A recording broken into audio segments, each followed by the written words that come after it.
की लपटों में जल रहा है लॉस एंजलिस। क्यों इस शहर में आज चारों ही तरफ हमें दिख रहा है सिर्फ धुआं और धुआं।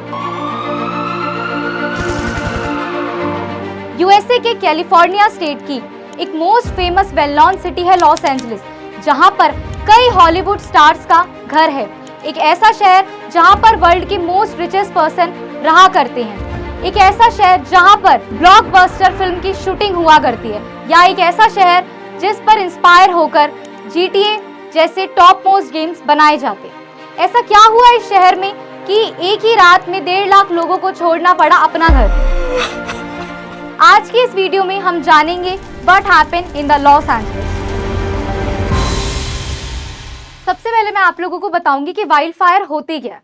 वाइल्ड फायर, जिसे हम फॉरेस्ट फायर या फिर बश फायर के नाम से भी जानते हैं, ये एक ऐसी आग होती है जो एक बड़े पैमाने पर फैलती है और ये आग काफी ज्यादा डिस्ट्रक्शन करती है। सबसे मेन बात, ये आग काफी ज्यादा अनप्रिडिक्टेबल है, अनकंट्रोल है और अनप्लान होती है। अब मैं बात करने वाली हूँ कि लॉस एंजलिस में हुआ क्या था। ऐसा क्या हुआ जो इतनी ज्यादा तबाही मच गई। लॉस एंजलिस के जंगलों में आग ने काफी ज्यादा तबाही मचाई और ये तबाही काफी बड़े पैमाने पर थी। इस तबाही में बहुत सारे घर, बहुत सारे जो बिजनेस थे वो डिस्ट्रॉय हो गए। ये आग रुकी नहीं, ये आग बढ़ती गई और ये आग मल्टीपल सिटीज में फैल गई और इसने मल्टीपल सिटीज, हाईवेज और भी न जाने कितनी चीजों को डिस्ट्रॉय कर दिया। इसके साथ साथ अगर मैं संडे तक की डाटा की बात करूं तो 1.5 लाख लोगों को यह ऑर्डर दे दिया गया कि आप अपने घरों को छोड़कर चले जाएं, माइग्रेट कर लें। इसके साथ साथ till now 24 people have been killed, यानी कि 24 लोग इस आग की चपेट में आके मर चुके हैं। इसके बाद अगर मैं बात करूं तो सबसे पहले कैलिफोर्निया के Palisades fire, second is Hurst fire और then third one is Eaton fire में आग फैली। अगर मैं पैलिसेड्स फायर स्पॉट की बात करती हूँ तो इसने 3000 एकड़ तक के एरिया को जलाया। अगर मैं हर्स्ट फायर, वाइल्ड फायर की बात करती हूँ तो इसने 505 एकड़ के एरिया को जलाया और वहीं इटन फायर ने भी 2000 एकड़ तक के एरिया को जला के राख कर दिया। और आप सोचो कि 3000 एकड़ का एरिया, तो कितनी ज्यादा तबाही इस आग ने मचाई होगी। लेकिन इस आग को लगने के पीछे रीजन क्या था मैम? क्या रीजन था जो ये आग लगी? क्या ये आग किसी ने जानबूझकर लगा दी? क्या ये आग अपने आप लग गई? मेन रीजन आना अभी भी बाकी है कि ये आग लगी तो लगी कैसे और इतनी ज्यादा फैली कैसे। लेकिन अगर मैं यूएस फॉरेस्ट सर्विस रिपोर्ट की बात करूं तो वो बताते हैं कि यूएस के जंगलों में लगने वाली जो 85% आग होती है वो ह्यूमन के थ्रू ही स्टार्ट की जाती है। यानी कि अब एक्सीडेंटली किसी ह्यूमन से वो आग लग जाए या फिर जानबूझकर, इस बात पर कोई कुछ नहीं कह सकता।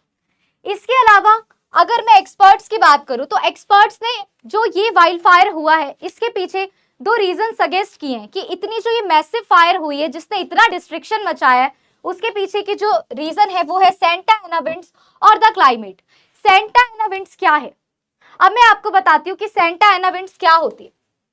सेंटा एना विंड्स जो है वो हाई प्रेशर से लो प्रेशर की तरफ फ्लो करती है। अगर मैं आपको मैप में दिखाऊं तो ये है आपका कैलिफोर्निया, ये है आपका कैलिफोर्निया। यहाँ पर आता है ग्रेट बेसिन। ग्रेट बेसिन के इस साइड है रॉकी माउंटेन की रेंज, जो कि आपने सुना ही होगा। और इसके अलावा कैलिफोर्निया की साइड है सियारा नेवादा रेंज, ये भी एक माउंटेन रेंज है। ग्रेट बेसिन पे बनता है हाई प्रेशर। ग्रेट बेसिन की अगर मैं बात करूं तो यहाँ बनता है हाई प्रेशर, वहीं मैं कैलिफोर्निया की बात करूं तो यहाँ बिल्डअप होता है लो प्रेशर। और जो विंड हाई प्रेशर से लो प्रेशर की तरफ मूव करती है, इन्हीं विंड को बोला गया है सेंटा एना विंड्स। अगर माउंटेन एरिया में, अगर माउंटेन रीजन में कोई विंड, हमने ज्योग्राफी में पढ़ा है ना कि विंड जो है वो हमेशा हाई प्रेशर से कहाँ फ्लो करती है, लो प्रेशर में फॉल करती है, फिर एवेपोरेट हो जाती है। ये सब हम ज्योग्राफी में पढ़ चुके हैं। तो जो ये सेंटा एना विंड्स है वो हाई प्रेशर से लो प्रेशर पे फ्लो करती है। माउंटेन एरिया में क्या होता है कि जब कोई विंड हाई प्रेशर से लो प्रेशर की तरफ मूव करती है या फ्लो करती है तो वो अपने आप को काफी ज्यादा कंप्रेस कर लेती है और हीट अप हो जाती है। और हीट अप होगी तो ह्यूमिडिटी लेस, है ना, ह्यूमिडिटी कम हो जाएगी। तो यही होगा कि भाई as the wind comes down the mountains it compressed and heated up, ये काफी ज्यादा हीटेड अप हो जाती है और विंड ह्यूमिडिटी ऑल्सो ड्रॉप। और इससे क्या होता है, विंड की जो ह्यूमिडिटी होती है वो ड्रॉप हो जाती है, कभी कभी 10%, कभी कभी 20% खुद को ड्रॉप कर लेती है। अब जब एक्सट्रीम लो प्रेशर क्रिएट हो जाता है तो वेजिटेशन क्या हो जाता है, ड्राई हो जाता है। और जब वेजिटेशन ड्राई हो जाता है तो वो एक फ्यूल बन जाता है और उसको बर्न करना काफी ज्यादा इजी होता है। ड्राई वेजिटेशन को बर्न करना काफी ज्यादा इजी होता है और इसीलिए कहा जा रहा है कि शायद ये एक रीजन है जिसकी वजह से ये जो मैसिव फायर है वो इतनी ज्यादा बढ़ी और इतनी ज्यादा फैलती गई। ड्राई वेजिटेशन मैम कैसी दिखती है? कुछ इस तरीके से ये झाड़ होते हैं और फिर ये जलते चले जाते हैं, जलते चले जाते हैं। इसके साथ अगर मैं बात करूं, क्लाइमेटिक चेंज भी इसका एक बेस्ट रीजन हो सकता है। क्लाइमेटिक चेंज, आपको पता है ग्लोबल वार्मिंग कितनी ज्यादा बढ़ रही है, टेम्परेचर कितना ज्यादा बढ़ रहा है, जिससे आइस मेल्ट हो रही है। गर्मियों में बहुत ज्यादा गर्मी हो रही है, ठंड में बहुत ज्यादा ठंड हो रही है। हम इंडस्ट्रियलाइजेशन में इतना ज्यादा आगे बढ़ रहे हैं, इतना ज्यादा आगे बढ़ रहे हैं कि हम अपनी प्रगति की तरफ ध्यान ही नहीं दे रहे, हम उस और ध्यान ही नहीं दे रहे। क्लाइमेटिक चेंज भी इसका एक रीजन हो सकता है जिसकी वजह से ये मैसिव वाइल्ड फायर लगी। अब मैम क्या कोई वे है जिससे इस वाइल्ड फायर को स्टॉप किया जा सकता है, इसे बढ़ने से रोका जा सकता है? बेसिकली कुछ ही रास्ते हैं। एक्सटिंक्विशिंग अ फायर, या तो इससे आग को बुझा दो, या फिर वाटर स्कूप एयरप्लेन्स की हेल्प से भी आप इसको खत्म कर सकते हो। और एक बहुत ही ज्यादा बेस्ट जो वे होता है वो होता है डिफॉरेस्टेशन, कि आप आधे जंगल को ही साफ कर दो। अगर इतने पर्टिकुलर एरिया तक वो आग जल चुकी है, वो फैल चुकी है, तो आप आगे वाला जो एरिया है उसको डिफॉरेस्ट कर दो, उसको काट दो। क्योंकि जब आगे फ्यूल ही नहीं मिलेगा फायर को तो वो जलेगी कैसे, वो अपने आप ही शांत हो जाएगी। तो कुछ ये तरीके हैं, है ना, जिससे हम इस आग को बढ़ने से रोक सकते हैं। बाकी कुछ रीजन आप मुझे कमेंट सेक्शन में बताना, मुझे इंतजार रहेगा।